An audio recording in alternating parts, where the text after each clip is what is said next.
Turi A1 kategoriją arba žadi ją laikytis, turime šios du variantus. Vouge SR1 ADV motoroleris 8,5 kW 125 kubų tinka vairuoti su A1 kategorija. Motoroleris turi keilę sistemą, LED skydelis, kilnojamos stikliukas, paslėptas kuro bakas, pirkinių krepšeliui užsidėt kabliukas, daiktadėžė, magnetinė, įmontuotas vaizdo registratorius, LED žibintai, taip pat ir dieninės šviesos, pakojai keleiviai ir Vouge R125. Turi diskinius stabdžius, LED žibintai, dieninės šviesos, šoninės šviesos, sėdynė keleiviai, keleivio pakojai, taip pat LED skydelis.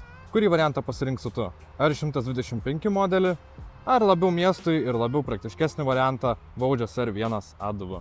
Abu motociklus gali įsigyti nuo 56 eurų per mėnesį arba pilna kaina, abiejų kaina ta pati 3390 eurų. Visus šios motociklus gali įsigyti autorizuotose atstovybėse, kurias rasi vougemoto.lt.